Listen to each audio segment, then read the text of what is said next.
برتاؤ کیا کہ چھوڑ دیا. قرآن اب بھی ہے، طاقوں میں سجا ہے، لیکن وہ ابینڈنڈ ہو گیا، چھوڑ دیا گیا. عمل نہیں کرتے، تلاوت نہیں کرتے، اس کی تبلیغ نہیں کرتے، اس کے مطابق اپنی زندگی کو نہیں سنوارتے، اس کے مطابق اپنے اخلاق کو نہیں سنوارتے.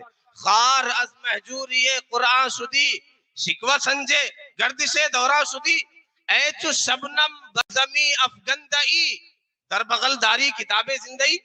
شبنم کی طرح، اوس کی طرح زمین پر پڑے، جو بھی آتا ہے ٹھوکر مارتا ہوا چلا جاتا ہے. ہمارے بغل میں ہمارے پاس ایک زندہ کتاب ہے جسے روح کہا گیا، جو انقلاب برپا کر دیتی ہے. جہاں آ جائے اس میں زندگی آ جاتی ہے، حیات آ جاتی ہے.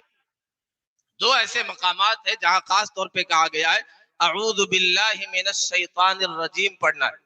ماہ رمضان میں شیطان قید کر دیا جاتا ہے، اس لیے ہم رمضان میں قرآن کھول لیتے. دو ایسے مقامات ہیں جہاں کہا گیا کہ اعوذ باللہ من الشیطان الرجیم پڑھنا ہے. جانتے کیا ہے؟ ایک وہ مقام ہے جب آدمی غصے میں آ جائے، جب غصہ ہو جائے. رحمت دو عالم صلی اللہ علیہ وسلم نے ارشاد فرمایا جب تم میں سے کسی کو غصہ آئے تو اعوذ باللہ من الشیطان الرجیم پڑھو، کیوں شیطان یہ چاہتا ہے تمہارے اندر اور حرارت آئے. دیکھیے رحمت دو عالم صلی اللہ علیہ وسلم کتنے بڑے ماہر نفسیات ہیں. ہماری حالت کیا ہوتی ہے؟ غصہ آیا آستین چڑھانے لگتے ہیں، پگڑی باندھنے لگتے ہیں. اس کی ہمت، اس کی ٹانگیں توڑ دوں گا. اس کی جرات، اس نے ایسا کہنے کی ہمت کیسے کی؟ وہ ہوتا کون ہے؟ اس کی حیثیت کیا ہے؟ ہماری یہ حالت ہوتی ہے. بیٹھے ہیں کھڑے ہو جائیں گے، کھڑے ہیں پگڑی باندھیں گے، چلنے کے لیے تیار ہو جائیں گے، آستینیں چڑھائیں. رحمت دو عالم صلی اللہ علیہ وسلم نے ٹھنڈا کر دیا. کھڑا ہے آدمی بیٹھ جائے، بیٹھا ہے لیٹ جائے، وضو کر.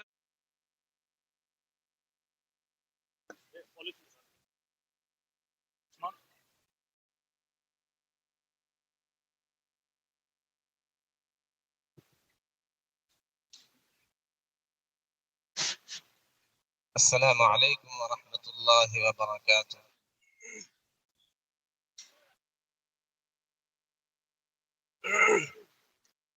الحمد للہ وحدہ والصلاة والسلام على من لا نبي بعده. أما بعد فأعوذ بالله من الشيطان الرجيم. بسم الله الرحمن الرحيم. إنا نحن نزلنا الذكر وإنا له لحافظون. صدق الله العظيم. اسٹیج پر رونق افروز علماء کرام، بزرگان دین، پردہ نشین خواتین، میری ماؤں اور بہنوں، محترم بزرگوں اور دوستوں، انشاءاللہ 15 سے 20 منٹ آپ کے درمیان حائل رہوں گا. ایک دو پیغام بس پیش کرنا ہے.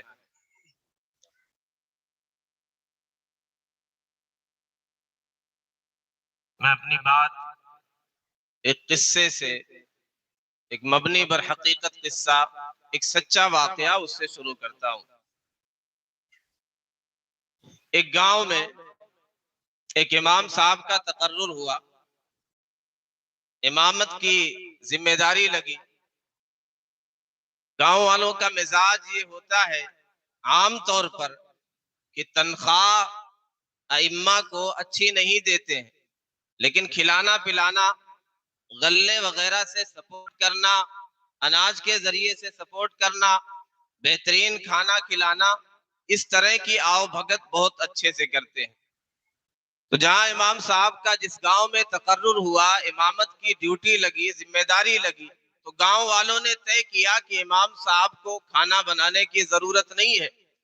جو گاؤں کے افراد ہیں، ایک بڑا گاؤں ہے، باری باری طے کر کے ایک دن ایک صاحب کے یہاں، دوسرے دن دوسرے گھر، اس طرح کھانے کا انتظام رہے گا، حضرت کی دعوت رہے گی. ایک دن مسجد کے پڑوس میں ایک صاحب رہتے تھے، ان کے یہاں باری آئی. اہلیہ کو جب پتا چلا کہ امام صاحب کی دعوت کی باری آج ہمارے یہاں ہے، ہمارے گھر پہ دعوت ہے، شاندار کھانے کا انتظام کیا، بہترین ڈشز تیار کی گئی، امام صاحب کو مدعو کیا گیا، بہترین اکرام کیا گیا، بہترین انداز سے کھانا کھلایا گیا. کھانا کھلا کے جب امام صاحب کو رخصت کیا گیا، میاں بیوی آپس میں بات کرنے لگے۔ انہوں نے دیکھا کہ یہاں پہ کچھ پیسے رکھے ہوئے تھے، کھڑکی کھلی ہوئی تھی، کوئی تیسرا بندہ امام صاحب کے علاوہ یا تو میاں بیوی ہے یا امام صاحب دعوت کے لیے آئے ہیں، کھانا کھائے ہیں، کھانا کھا کے چلے گئے، کوئی اور اس گھر میں آیا نہیں، پیسہ اس وقت مل نہیں رہا ہے۔ بیوی نے پیسہ رکھا ہوا تھا، تلاش کیا، وہ کہیں نظر نہیں آیا۔ اب دل میں یہ بات آئی کہ اور تو کوئی بندہ ہے نہیں، ہو سکتا ہے امام صاحب نے پیسہ اٹھا لیا ہو۔ شوہر کو بڑی ناراضگی ہوئی، بہت غصہ آیا کہ گاؤں والے اتنا اکرام کرتے ہیں، ایسا نوازتے ہیں، یہ شان ہے، یہ عظمت ہے، یہ مقام ہے، اتنی رسپیکٹ کرتے ہیں، اور انہوں نے ایسی گری حرکت کی۔ انہوں نے کہا میں ابھی جا کے ان سے ملاقات کرتا ہوں، ان کی خبر لیتا ہوں، بتلاتا ہوں آپ امام ہیں، آپ کے پیچھے لوگ نماز پڑھتے ہیں، آپ نے کیا کیا؟ لیکن زوجہ نے منع کیا کہ رہنے دیجئے، کچھ نہ کہیے۔ اب دل میں ایک بات تھی، اس لیے انداز بدل گیا۔ امام صاحب سے ملاقات ہوتی، سلام دعا بھی ہو جاتا، لیکن وہ جو محبت کا انداز تھا، وہ جو اخلاق تھا، وہ جو رویہ تھا، اکرام کا، رسپیکٹ کا، وہ تبدیل ہو گیا۔ لمبا گاؤں تھا، دوبارہ جب دعوت کی باری آئی تقریباً 6 مہینے ہو گئے، یہ مشورہ ہوا کل کو پھر سے امام صاحب کی ہمارے گھر میں دعوت ہے، کیا کیا جائے؟ دعوت کی جائے کہ نہ کی جائے؟ کھانا بنایا جائے ان کے لیے کہ نہ بنایا جائے؟ کیا کیا جائے؟ بالآخر یہ فیصلہ ہوا کہ ہماری باری آ گئی، ہمارا نمبر آ گیا، تو ہمیں دعوت دینا ہے، انہیں بلانا ہے۔ بلا لیا گیا، گھر پہ آئے، دسترخوان سج گیا، کھانا لگایا گیا۔ اس آدمی نے پوچھا کہ امام صاحب آپ نے نوٹس کیا کہ میرا انداز، میرا بیہیویئر، میرا رویہ بدلا ہوا تھا؟ پہلے جو محبت کا انداز تھا، جو آپ کی رسپیکٹ کرتا تھا، جو تعظیم کرتا تھا، جس پیار سے ملا کرتا تھا، وہ انداز تو تبدیل ہو گیا، آپ نے نوٹس کیا، محسوس کیا؟ امام صاحب نے کہا بالکل محسوس کیا، لیکن میں نے سمجھا ہو سکتا ہے کوئی بات ہوگی، میں نے پوچھا نہیں، تحقیق نہیں کی۔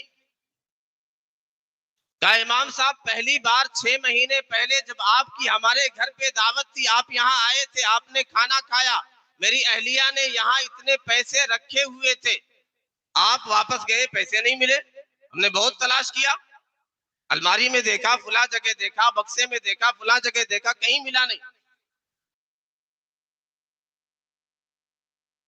حضرت رونے لگے، امام صاحب رونے لگے۔ ابھی اور حیران کہ ایک تو پیسہ چوری کیا، پھر اوپر سے رو رہے ہو۔ ہم کھانے پر کھانا کھلا رہے ہیں، دعوت پر دعوت دے رہے ہیں، آپ کا یہ انداز ہے، آپ چوری کرتے ہیں۔ امام صاحب نے کہا مجھے رونا اس بات پر آ رہا ہے کہ 6 مہینے گزر گئے، آپ نے اللہ کے کلام کو، قرآن مقدس کو اٹھا کر کے نہیں دیکھا، کھول کر کے نہیں دیکھا۔ میں نے دیکھا ہوا چلی، کھڑکی کھلی، وہ روپے جو رکھے ہوئے تھے اڑ کے بکھر گئے۔ میں نے قرآن مقدس میں اٹھا کر کے سمیٹ کر کے رکھ دیتا ہوں۔ آپ قرآن کی تلاوت کریں گے، صبح اٹھیں گے، دن کا آغاز فجر کی نماز سے ہوگا، قرآن کی تلاوت سے ہوگا، آپ کو مل جائے گا۔ لیکن افسوس سے مجھے رونا اس بات پر آ رہا کہ 6 مہینے گزر گئے، نہ آپ نے، نہ آپ کی زوجہ نے قرآن مقدس کو ہاتھ دیا۔ میں نے پیسہ اس میں رکھا تھا، آپ نے اسے کھول دیا ہوتا، قرآن کو تلاوت کے لیے کھولا ہوتا، آپ کے پیسے مل جاتے۔ اور آپ یہ سوچ کے بیٹھے امام صاحب نے چوری کی۔ بعض لوگوں کا مزاج یہی ہوتا ہے جن کی کہیں نہیں چلتی ہے، امام صاحب کے پیچھے، مولانا صاحب کے پیچھے، مدرسے کے پیچھے، بجائے اس کے تعمیری کام کرے، ترقی والا کام کرے، انہیں آگے بڑھائیں، انہیں سپورٹ کرے۔ بخاری کا واقعہ ہے، جریج کا واقعہ ہے، ان کی ماں نے نماز کی حالت میں پکارا یا جریج، انہوں نے کہا اللہم امی و صلاتی، اللہ میں ایک طرف میری ماں ہے، میری نماز ہے، کنفیوژن کا شکار ہے، نماز جاری رکھوں یا ماں کی پکار کا جواب دوں؟ بالآخر 3 بار ماں نے پکارا اور بددعا دی کہ جریج کا انتقال نہ ہو جب تک کہ کسی فاحشہ خاتون کا چہرہ نہ دیکھے۔ بالآخر ایک فاحشہ خاتون نے الزام لگایا کہ اس نے میرے ساتھ بدکاری کی ہے اور یہ بچہ اسی کا ہے، جریج عابد کا، اللہ والے کا۔ اب لوگ نکلے ڈنڈے لے کر کے اور گھر ہی تباہ کر دیا، ان کی جھوپڑی ہی تباہ کر دی۔ پھر وہ باہر نکلے، انہوں نے کہا کیا بات ہے؟ لوگوں نے کہا کہ آپ پر یہ الزام لگا کہ یہ بچہ آپ کا ہے. کہا کہاں ہے بچہ؟ پھر اس بچے کو خطاب کر کے اللہ کی عظمت کا حوالہ دے کر کے کہا من ابو کا یا بابوس، اے لڑکے تیرا باپ کون ہے؟ فرمایا راعی الغنم. اس بچے نے، دودھ پیتے بچے نے، شیرخوار بچے نے، صحیح بخاری کی روایت، اس بچے نے کہا کہ میرا باپ یہ بکریوں کا چرواہا ہے. یہ حضرت تو بری ہیں، اللہ والے. پھر لوگوں کو ان کی عظمت سمجھ میں آئی. تو کچھ لوگ ایسے ہوتے ہیں امام کے پیچھے ہوتے ہیں، امام کی عظمت کا خیال نہیں کرتے. پھر لوگوں نے کہا آپ کہیں تو آپ کی جھونپڑی سونے کی تعمیر کر دے. حضرت نے کہا مجھے اس کی کوئی ضرورت نہیں. ہمارا اصل مسئلہ، سب سے بڑا مسئلہ کیا ہے جانتے ہیں؟ ہم قرآن نہیں کھولتے. کب کھولتے ہیں؟ جب ماہ رمضان آتا ہے. سال بھر میں جب سال گزر جاتا ہے، ماہ رمضان آتا ہے تو ہم قرآن کو کھولتے ہیں. یا کسی کا انتقال ہو جاتا ہے تو قرآن کھولتے ہیں. اور انتقال ہوا تو قرآن کھولے کس لیے؟ انتقال ہو تو قرآن ٹھیک ہے برکت کے لیے، ایصال ثواب کے لیے. لیکن جب کسی کا انتقال ہو جائے تو قرآن سب سے پہلے جس نیت سے کھلنا چاہیے وہ یہ ہے کہ اس موقع پر قرآن کیا تعلیم دیتا ہے، ہمیں کیا کرنا ہے. ایک صاحب کا انتقال ہوا، زمین چھوڑی، جائیداد چھوڑی، بیٹے چھوڑے، بیٹیاں چھوڑی، کیسے وراثت تقسیم ہوگی؟ قرآن نے کچھ کہا کہ نہیں کہا؟ یا قرآن نے صرف یہ کہا کہ تمہارا کسی اپنے کا انتقال ہو جائے، تمہارا اپنا چلا جائے، صرف ایصال ثواب کرنا ہے؟ تمہارے مردے کو بخشوانے کے لیے یہ کتاب ہے؟ نہیں. قرآن کہتا یوصیکم اللہ فی اولادکم للذکر مثل حظ الانثیین. باپ کا انتقال ہوا، بیٹا چھوڑا، بیٹی چھوڑی، قرآن کہتا ہے تمہیں جائیداد، قرآن کھولو جائیداد تقسیم کرو قرآن کے مطابق. ایک بیٹا ہے ایک بیٹی ہے، للذکر مثل حظ الانثیین. لڑکے کے لیے ڈبل ہے، لڑکی کے لیے سنگل ہے. کبھی ہم نے اس لیے قرآن کھولا ہے، اس نیت سے قرآن کھولا ہے. بیٹی کا حصہ قرآن کیا بتلاتا ہے؟ ماہ رمضان میں ذرا سا حلق میں پانی چلا جائے تو پریشان ہو جاتے، امام صاحب سے مسئلہ پوچھتے روزہ ہے کہ ٹوٹ گیا. یہاں پوری پوری جائیداد بہن کی ہڑپ لیتے ہیں، وراثت میں کھا لیتے ہیں، کوئی پرواہ نہیں. ایمان بچا ہے کہ نہیں؟ قرآن کے ایک حکم کو ہم توڑتے رہتے ہیں. افتؤمنون ببعض الکتاب وتکفرون ببعض. بعض حصے پر ایمان لاتے ہو، بعض کا انکار کرتے ہو. قرآن کہتا ہے اقیموا الصلاۃ، نماز قائم کرو. اس پر کسی حد تک مسلمان عمل پیرا ہے. قرآن کہتا ہے یوصیکم اللہ فی اولادکم للذکر مثل حظ الانثیین، کہ ایک لڑکے کا جتنا حصہ ہے اتنا دو لڑکی کو. لڑکے کو ڈبل ہے، لڑکی کے لیے سنگل ہے. قرآن والدین کا حصہ بیان کرتا ہے، والدین کے لیے چھٹا حصہ ہے اگر اولاد ہو. 3 صورت ہے، یہ تفصیلی ایک الگ ٹاپک ہو جائے گا. بیوی کا بھی حصہ ہے، شوہر کا بھی حصہ ہے، بعض صورتوں میں بھائیوں بہنوں کا حصہ ہے. تو ہمارا سب سے بڑا مسئلہ کیا ہے؟ ہم قرآن سے اپنا رشتہ مضبوط نہیں کرتے. خار از محجوری قرآن شدی، شکوہ سنجے گردش دورہ شدی. علامہ اقبال کہتے ہیں کہ ہماری خاری، ہماری رسوائی، ہماری ذلت، ہماری نکبت کی اصل اور بنیادی وجہ یہ ہے کہ ہم نے قرآن کو چھوڑ دیا. آپ نے دیکھا ہوگا اسٹیشنوں پر کچھ چھوٹے کمرے ایسے بنے ہوتے ہیں جس پہ لکھا ہوتا ابینڈنڈ، چھوڑ دیا گیا. یعنی پہلے یہ یوز ہوتا تھا، یوٹیلائز ہوتا تھا، استعمال ہوتا تھا، اب چھوڑ دیا گیا. تو قرآن میں بھی قرآن کو جو چھوڑنے کی بات کہے گی وہی لفظ مہجور. علامہ اقبال نے بھی وہی لفظ استعمال کیا. مسلمانوں نے قرآن کے ساتھ یہی برتاؤ کیا کہ چھوڑ دیا. قرآن اب بھی ہے، طاقوں میں سجا ہے، لیکن وہ ابینڈنڈ ہو گیا، چھوڑ دیا گیا. عمل نہیں کرتے، تلاوت نہیں کرتے، اس کی تبلیغ نہیں کرتے، اس کے مطابق اپنی زندگی کو نہیں سنوارتے، اس کے مطابق اپنے اخلاق کو نہیں سنوارتے. خار از محجوری قرآن شدی، شکوہ سنجے گردش دورہ شدی. اے چو شبنم بزمی افگندئی، در بغل داری کتاب زندگی. شبنم کی طرح، اوس کی طرح زمین پر پڑے، جو بھی آتا ہے ٹھوکر مارتا ہوا چلا جاتا ہے. ہمارے بغل میں ہمارے پاس ایک زندہ کتاب ہے جسے روح کہا گیا، جو انقلاب برپا کر دیتی ہے. جہاں آ جائے اس میں زندگی آ جاتی ہے، حیات آ جاتی ہے. دو ایسے مقامات ہیں جہاں خاص طور پہ کہا گیا ہے اعوذ باللہ من الشیطان الرجیم پڑھنا ہے. ماہ رمضان میں شیطان قید کر دیا جاتا ہے، اس لیے ہم رمضان میں قرآن کھول لیتے. دو ایسے مقامات ہیں جہاں کہا گیا کہ اعوذ باللہ من الشیطان الرجیم پڑھنا ہے. جانتے کیا ہے؟ ایک وہ مقام ہے جب آدمی غصے میں آ جائے، جب غصہ ہو جائے. رحمت دو عالم صلی اللہ علیہ وسلم نے ارشاد فرمایا جب تم میں سے کسی کو غصہ آئے تو اعوذ باللہ من الشیطان الرجیم پڑھو، کیوں شیطان یہ چاہتا ہے تمہارے اندر اور حرارت آئے. دیکھیے رحمت دو عالم صلی اللہ علیہ وسلم کتنے بڑے ماہر نفسیات ہیں. ہماری حالت کیا ہوتی ہے؟ غصہ آیا آستین چڑھانے لگتے ہیں، پگڑی باندھنے لگتے ہیں.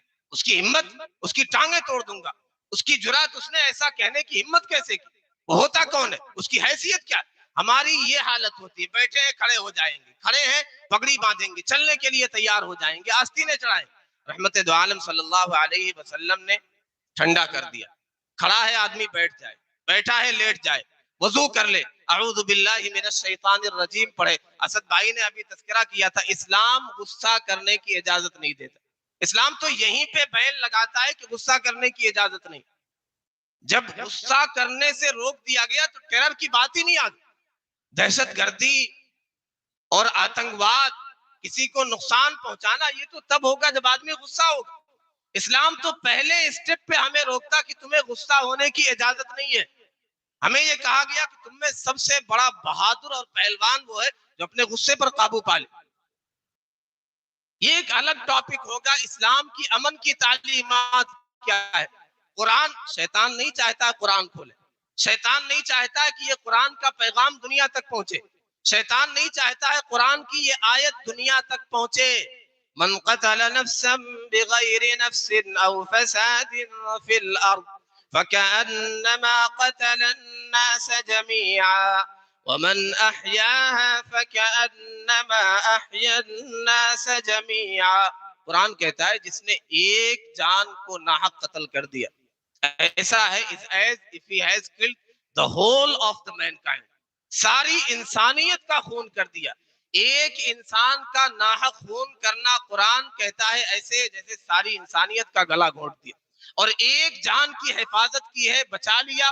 whoever saves the life of a person is as if he has saved the whole of the universe. ایک جان کو بچایا ہے جیسے ساری انسانیت کو بچایا.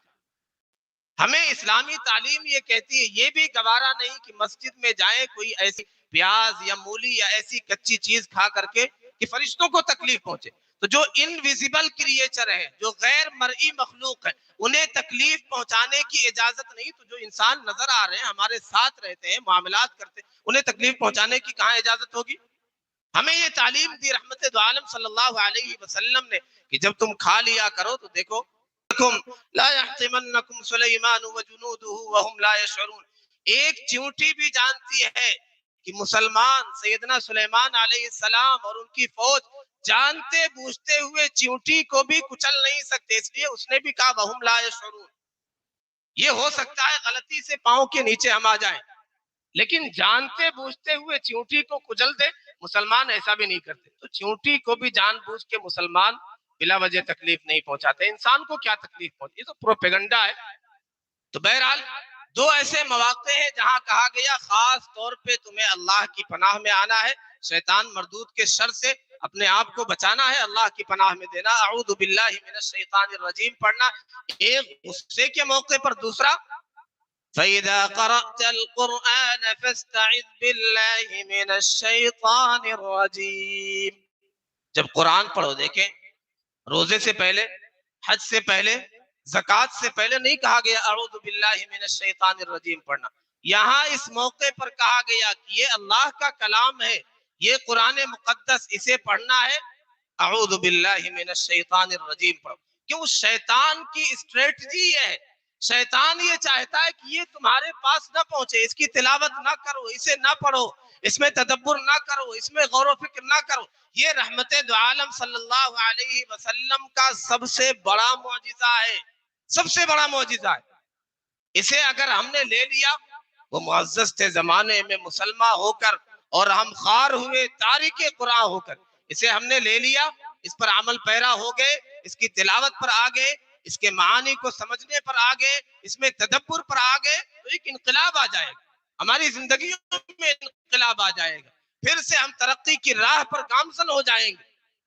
گر تمہیں خواہی مسلمان زیستن نیست ممکن جز بقرآن زیستن. مسلمان ہو اور قرآن نہ پڑھے، قرآن سے تعلق نہ ہو، یہ رحمت دو عالم صلی اللہ علیہ وسلم کا ایسا معجزہ ہے. ایک واقعہ سنا کر بات مکمل کرتا ہوں. میزبان ہوں، مہمانوں کا اصل خطاب ہونا ہے. دیکھیں یہ ایسا معجزہ ہے. ایک پادری نے ایک موقع پر اپنے اکابرین میں سے غالباً مولانا قاسم نانوتوی رحمت اللہ علیہ اسے مناظرہ طے تھا. اس نے یہ سوچا کہ میں ایسا کرتا ہوں، قرآن یاد کر لیتا ہوں، حفظ کر لیتا ہوں، آدھا قرآن یاد کر لیتا ہوں. جب مناظرے کی تاریخ آئے گی، وہ موقع آئے گا، میں قرآن سنا کر کے کہوں گا کہ دیکھو میں نے آپ کا قرآن یاد کر لیا ہے، جتنا میں نے یاد کیا ہے 15 پارہ، آپ میری بائبل کو اتنا سنا دے، آپ مناظرہ جیت جائیں گے. اور اگر نہیں سنا سکتے تو اس کا مطلب یہ ہے میں فاتح ہو گیا، آپ کو شکست ہو گئی. وقت آ گیا، مناظرے کا ٹائم آ گیا، وہ دن آ گیا، حضرت پہنچے، وہ بھی بندہ پہنچا. اس نے کہا آج مناظرہ اس بات پر ہوگا، آج ڈیبیٹ اس بات کے ذریعے سے اس کا حل ہوگا، نتیجہ نکلے گا، رزلٹ نکلے گا کہ میں آپ کے کلام قرآن مقدس سے 15 پارے زبانی سناؤں گا یہیں، اور آپ میری انجیل سے 15 پارے سنا دیں. اسی پہ فیصلہ ہو جائے گا، جو سنا دے گا وہ جیت جائے گا. حضرت نے کہا نہیں، یہ بات نہیں ہے. یہی تو ہم کہنا چاہتے ہیں، یہ اللہ کا کلام ہے. وَلَقَدْ يَسَّرْنَا الْقُرْآنَ لِلذِّكْرِ فَهَلْ مِن مُدَّكِرٍ. یہ معجزہ ہے کہ چھوٹے چھوٹے معصوم بچے، 5 سال کے، 6 سال کے، آپ آئے دن سنتے رہتے ہیں خبریں، 7 سال کے، 8 سال، یہ معصوم بچے جن پر اپنے ٹرسٹ نہیں کرتے، اپنے بھروسہ نہیں کرتے، والدین بھروسہ نہیں کرتے ہیں، گھر سے باہر جانا ہو، کہیں رشتہ داری میں جانا ہو، چابی ان کے حوالے نہیں کریں گے، خزانے کی چابی ان کے حوالے نہیں کریں گے، گھر ان کے حوالے نہیں کریں گے. کہیں گے تم بچے ہو، ابھی نادان ہو، کوئی نقصان پہنچا سکتا ہے، کوئی خزانہ لوٹ سکتا ہے، چابی ہمارے حوالے نہیں. چچا کے یہاں رہ لینا، خالہ کے یہاں کھانا کھا لینا، لیکن گھر کی چابی ان کے حوالے نہیں. جن پر اپنے بھروسہ نہیں کرتے، جن پر والدین ٹرسٹ نہیں کرتے، اللہ رب العزت والجلال نے یہ چھوٹے چھوٹے معصوم بچے کہاں گئے وہ دونوں، یہ آج کے مجلس کے اصل دولہا ہیں. ان پر اللہ رب العزت والجلال نے بھروسہ کیا ہے، اپنا مقدس کلام ان کے سینوں میں اتار دیا. تو حضرت نے کہا یہ تو قرآن کا ہے، اس میں تمہاری فتح کی بات نہیں ہے، یہ تو ہماری جیت ہوئی. نہیں سمجھ میں آتا ہے اور آسان کر دیتا ہوں. ایسا ہے میرا قرآن سنانے کی ضرورت نہیں ہے، اپنا انجیل بائبل تم خود اپنا انجیل 15 پارے سنا دو، میں شکست تسلیم کر لوں. ابو ہی الذی کفر، he was speechless. کچھ سمجھ میں نہیں آیا، یہ کیا ہو گیا، معاملہ تو الٹا ہی ہو گیا. حضرت نے کہا تم اپنی کتاب 15 پارہ سناؤ، قرآن سنانے کی ضرورت نہیں ہے، یہ تو بچے بچے کے سینے میں محفوظ ہوتا ہے. یہی تو معجزہ ہے، یہ تو اللہ کا کلام ہے جس کی حفاظت کی ذمہ داری اللہ نے لی ہے، اور اس طریقے سے ذمہ داری لی ہے کہ چھوٹے چھوٹے بچوں کے سینوں میں محفوظ کر دیا گیا. تم اپنے نبی پہ جو ان پہ بھیجا گیا کلام، اسے 15 پارہ سنا دو، قرآن سنانے کی تمہیں ضرورت نہیں. تو اس طرح فتح ہو. تو یہ رحمت دو عالم صلی اللہ علیہ وسلم کا سب سے بڑا معجزہ جس کے بارے میں کہا گیا وَإِذَا قُرِئَ الْقُرْآنُ فَاسْتَمِعُوا لَهُ وَأَنصِتُوا لَعَلَّكُمْ تُرْحَمُونَ. جب قرآن پڑھا جائے تو خاموش رہو، غور سے سنو. آپ دیکھیں آخری بات مکمل ہو گئی. صرف یہ کہا جا رہا ہے کہ جو قرآن غور سے سنے گا، کان لگائے گا، صرف سننے پر غور سے کہا جا رہا لعلکم ترحمون. اللہ کی رحمت شامل حال ہوگی، اللہ کی رحمت کے سائے میں آ جاؤ گے صرف قرآن سننے سے، کان لگانے سے، غور کرنے سے. پھر آگے کے جو مراحل ہے، تلاوت کریں گے، معانی کو سمجھیں گے، تفسیر پڑھیں گے، تدبر کریں گے، اس کی تبلیغ کریں گے، تو کیا کچھ اللہ کی رحمتیں ملیں گی، ہم اس کا تصور اندازہ نہیں کر سکتے. تو یہ بچے انتہائی قابل مبارکباد ہیں، ان کے استاذ بھی قابل مبارکباد ہیں. یہ وہ دولت ہے ہوا خیر مما یجمعون. دنیا والے جو بھی سمیٹتے ہیں ساری دولت سیم و زر، اس سے بڑھ کر کے یہ ہے، یہ قرآن، یہ دولت ہے جسے انہوں نے جمع کیا ہے، اللہ تبارک و تعالیٰ نے ان کے سینے میں اتارا ہے. اللہ رب العزت والجلال کہنے سننے سے زیادہ عمل کرنے کی توفیق عطا فرمائے، قرآن سے ہمیں اپنا رشتہ مضبوط کرنے کی توفیق عطا فرمائے. وآخر دعوانا ان الحمدللہ رب العالمین. ماشاءاللہ، بہت خوب. پڑھنا نہیں آتا تو میری جان پڑھا کر، پڑھنا نہیں آتا تو میری جان پڑھا کر، چہرے پہ لکھے درد کے عنوان پڑھا کر، لاریب تیری روح کو تسکین ملے گی تو قرب کے میں قرآن پڑھا کر. ماشاءاللہ یہ تھے حضرت مولانا مفتی ضیاء الدین صاحب قاسمی، امام و خطیب جامع مسجد فیض آباد. بہت ہی خوبصورت اور دردمند انداز کے ساتھ قرآن کریم کے فضائل، اس کی اہمیت ہمارے سامنے واشگاف کر رہے تھے، اجاگر فرما رہے تھے. اور قرآن کریم